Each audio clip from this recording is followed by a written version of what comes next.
Hi, everyone. This particular section, we want to spend some time talking about the consolidation procedures in terms of how do we basically combine entities, right? When you look at a parent and a subsidiary, for example, right? So how do you, bring them together as a single entity or a single economic entity is something which is a consolidation procedure all about. Okay.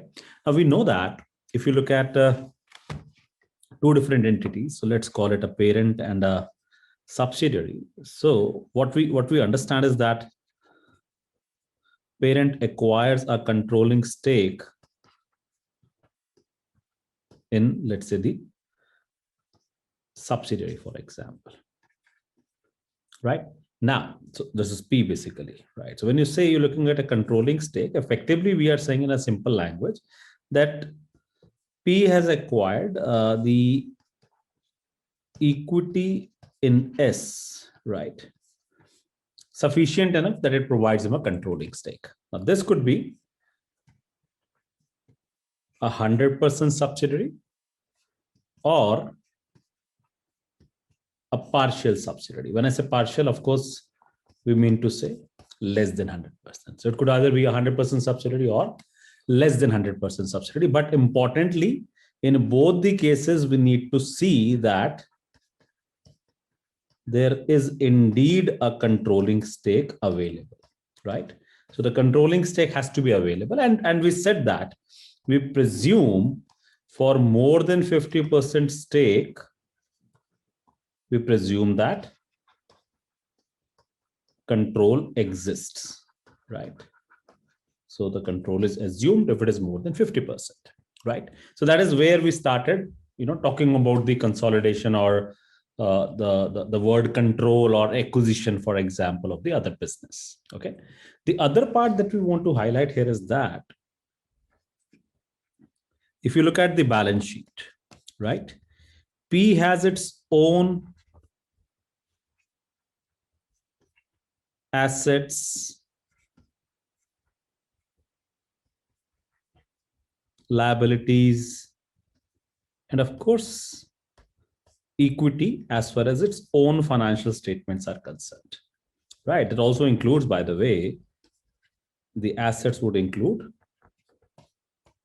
investment in S, right? They must have accounted for that investment. Let's say, since it's an investment in shares of another entity, so it could be a financial asset as well as the standalone or separate financial statements of P is concerned, right?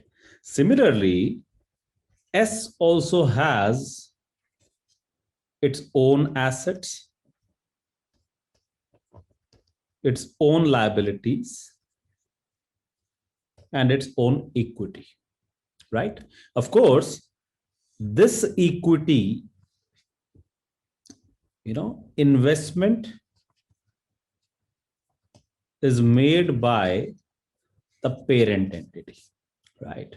I mean, effectively, the shareholders of that subsidiary, right?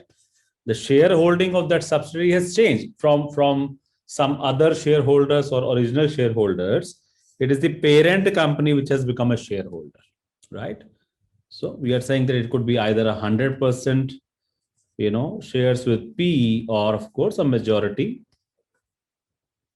And when I say majority, I mean to say a controlling stake with P, right?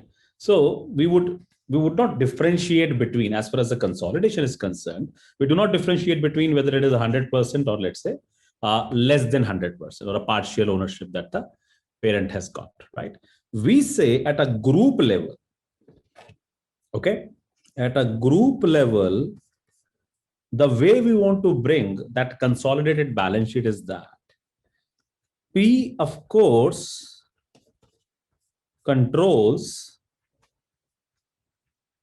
its own assets, right? P has a power to decide about its own assets plus those of entity S. Okay. So any decision making with respect to the assets of P itself and that of the subsidiary The decision making lies with P, which means that at a group level, okay, at a group level, the total assets of both the parent and the subsidiary, both P and S, they are brought together because the group controls those. Okay. So when I say group, I mean to say P as a parent. So parent controls its own set of assets as well as the assets of the subsidiary. Right. Similarly, P also controls or is able to take a decision about its own liabilities and also those of S. If there are payables in the books of S, they are the payables of the group. If there is a loan in the books of S, that's a loan also for the group. So the group has to take a decision, should it continue with that loan or the payable or whatever it is, which means that when you look at the group balance sheet, the liabilities of both parent and subsidiary, they are also brought together. Okay, so we are simply adding those numbers, nothing much. Okay, right? But the moment we look at this equity, okay, yes, we want to say that the group's equity certainly includes P's equity, the parent's equity. Okay, but it would not be appropriate to say that the equity of the subsidiary is also that of the group. For the same reason, for the simple reason, because that equity has been acquired by the parent. Right? The parent has come and acquired that equity, which means that if you bring these entities together, right, the group has acquired the equity itself, which means that as far as the entity S is concerned, the equity of that company S, that is a subsidiary, we say that gets eliminated or cancelled. Okay, so the equity of that subsidiary, that is where you made the investment as a parent company. So when you bring the parent and the subsidiary together, you cannot show the equity of the subsidiary because that is what is a intra-group investment. Okay, so while you were showing an investment in the subsidiary in your standalone separate books, and the subsidiary was showing its own equity in its own separate, balance sheet, these two are cancelled against each other. Okay, these two are cancelled against each other for a simple reason that these are intra-group holdings. All right, something that you clearly want to bear in mind, that in the consolidated balance sheet, only parents' equity is presented or shown. You do not show the equity of the subsidiary at all, right? That's a typical consolidation adjustment that we are talking about. Okay, and then we say any intra-group balances, right, they would get eliminated too. You would recollect in Ind AS 103, we talked about if there are pre-existing relationships, right? It could be a case that the acquirer, is, or the parent now, as we start using the term, the parent is already a vendor for the supplier or the subsidiary, which means that there could be a payable in the books of the subsidiary and a receivable in the books of, let's say, the parent. The moment it becomes a group, the moment they are consolidated, all these balances are eliminated at the balance sheet level. Okay, that's something that you want to bear in mind. Remember that inflation of the numbers, the numbers are ballooning. They need to be cancelled out. They need to be brought at a as a single entity. What is the true amount of receivable or payable? That's why these eliminations take place. Okay, and then we are saying this is no different as far as the statement of profit or loss is concerned. It is no different as far as the consolidated statement of profit or loss is concerned, which means that whatever is the revenue of the parent, you add to that the revenue of the subsidiary as well. Okay, importantly, you want to remember this is the post acquisition amount. Okay, so 100% revenue of the parent and 100% revenue of the subsidiary together becomes the group's revenue. Okay, subject to any intra-group sales, right? So the total amount minus any intra-group sales, that is how you start bringing the group revenue or the consolidated revenue. The same goes with, of course, your purchases or the cost of goods sold. 100% of the parent, 100% of the subsidiary, subject to intra-group purchases. Now, importantly, whatever you sell, whatever one entity sells to another, it's the same amount which the other entity purchases from the first one. So they both get eliminated. Okay. Similarly, we would have expenses, 100% of the parent, 100% of the subsidiary. They're all post-acquisition numbers, so please bear it in mind. Okay. The only probable elimination that you would see further is, for example, on the, in the common transactions, there could be an interest income for one entity and there is a finance cost of the other entity, right? So these would both appear in the respective statement of profit or loss. Okay, so they would get eliminated in the respective line. So the interest income to the extent of the books of the recipient is concerned. So let's say if the parent has given a loan to the subsidiary, so naturally there would be a interest income in the books of the parent and an interest or a finance cost in the books of the subsidiary. In the respective line items, these also get cancelled. Otherwise, they would balloon the income or the cost as the case may be. At a group level, there is no such income. There is no such cost. Okay. These are all the aspects of, when you look at the consolidation adjustments or the consolidation procedures. Okay.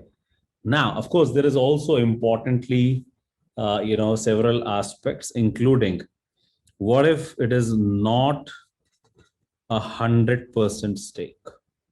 Okay, then we bring into the picture the non-controlling interest calculations also. Non-controlling interest is simply the thought process. So let's say if there's a parent company which has acquired 70% of S, okay, that means 30% represents the NCI.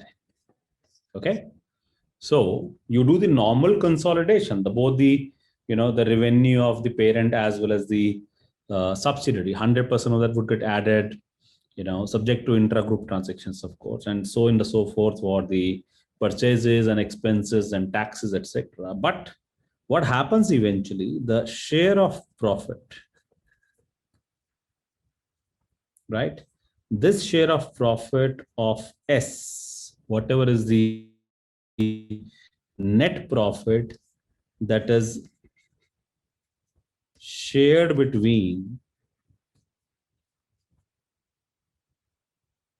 the parent and the NCI in the proportion of 70:30. Right. That is something that you want to pick up, right? The share of profit between the parent and the NCI, right? Of the subsidiary, of course, that share is divided between the parent's share of 70% and the NCI share of, let's say, 30%. So that's how you start looking at it. Of course, something which is commonly tested in the examination is the adjustments for unrealized profits, right? So we'll be, of course, talking about that as well in the due course. A lot of scenarios that we would want to discuss, spend time on, and solve together to understand how basically these consolidation adjustments are, or the consolidation procedure is, let's say, taken. Okay, so let's have a look at a formal conversation around this, where we say that when you look at, for example, the two different entities, the parent and the subsidiary, they are both preparing the financial statements, right? But the moment you look at the parent now, right, the set of financial statements prepared by parent are not only on the standalone, which is separate set of financial statements, but also from the group's perspective, it needs to make one. And that would include a balance sheet, a statement of profit or loss, a statement of changes in equity, statement of cash flows, and of course, the disclosures of the notes to accounts at a group level. Okay, right. We'll not be discussing this separate financial statements here, for which we have, of course, index 27 to talk about, right? But then when you look at the overall context of, consolidation, you need to remember that whatever is the investment that you have made, which appears, of course, in the separate financial statement of the parent entity, right? So there is a investment that you make in the subsidiary, which appears as a financial asset in the parent's own financial statements, separate financial statements. But then that would be reflected through the assets and liabilities which are controlled by the parent.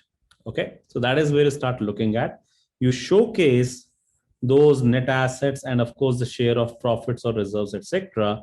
And also, by the way, it brings in the reference of goodwill. You may not be, for example, paying only what is that entity's worth, what is that company's worth.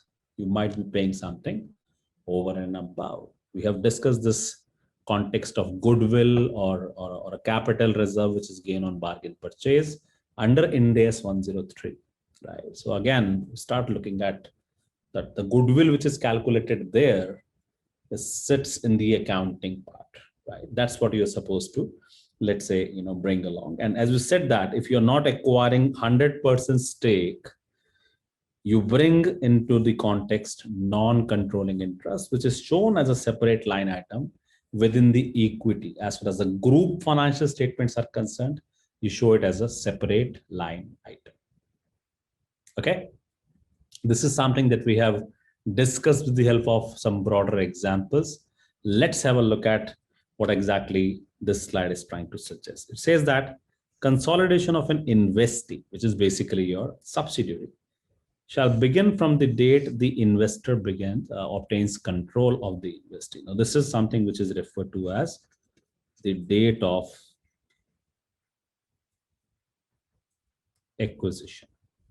As far as the investor is concerned, we might want to also use the term acquirer. Okay. As far as the investee is concerned, I might want to use the term business. Okay. So if you relate this entire statement, if you bring this entire statement or read this entire statement from the perspective of Ind AS 103, which is business combinations, you're saying that when there is a business combination, you identify who's the acquirer and when that acquisition takes place. What is the acquisition date, right?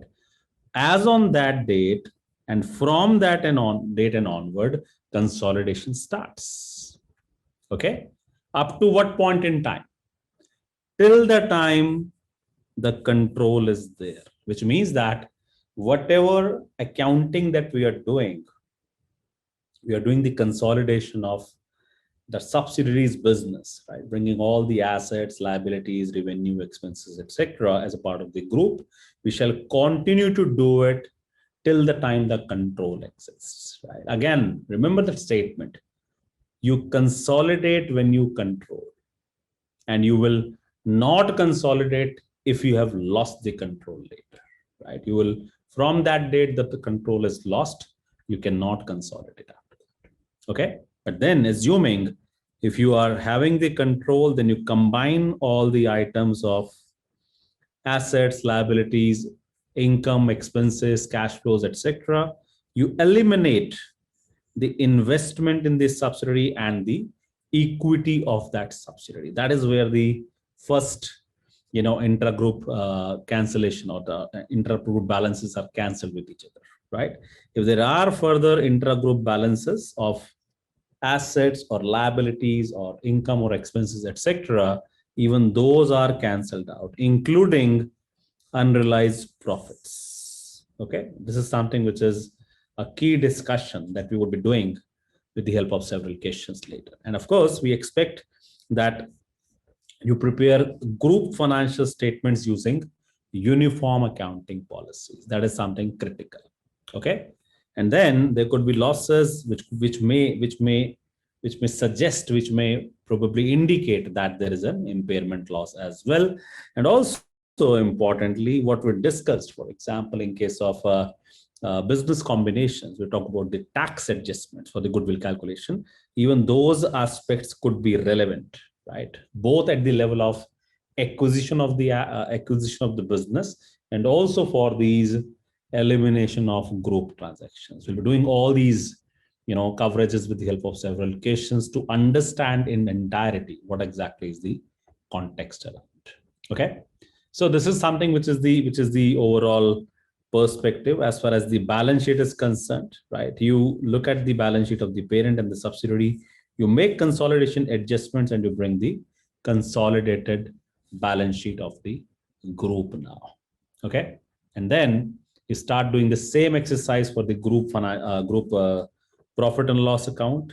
You take the revenue total minus any intra-group transactions. So for the expenses, as far as the profit is concerned, the profit is divided between how much is the parent's share and how much is the NCI's share, right? Of course, what is critical is you consolidate till the time there is a control. So you start from the date you have the control, you consolidate from that date, and you continue to consolidate till the time the control exists. So let's say if it's talk about a very basic reference given, there's a business which is continuing since 1st of April 18, and somewhere in between there is an acquisition date. So on this date, you calculate goodwill, right? You consolidate everything, all the assets, liabilities, revenue, expenses, any intra-group balances are cancelled out. And whatever is basically from this date and onward, whatever are the profits made by that subsidiary, they would get divided between the parent and the NCI. Okay, and that would continue until, for example, you have lost the control, right? Now, the easy part is, or the good part is that whatever you did here, you simply do a reversal adjustment. You were showing a goodwill before, discontinue. You were consolidating assets, liabilities, revenue, expenses, stop doing that, right? You had an NCI before, remove that as well. So that's where you start looking at the entire cycle of what is the periodicity of control from that perspective. And now anything after the date of disposal, it's completely ignored as far as the accounting is concerned, because you don't control. And since you don't control, you do not consolidate. All right, that is something that we wanted to broadly cover as a part of this conversation. Okay, Thank you very much.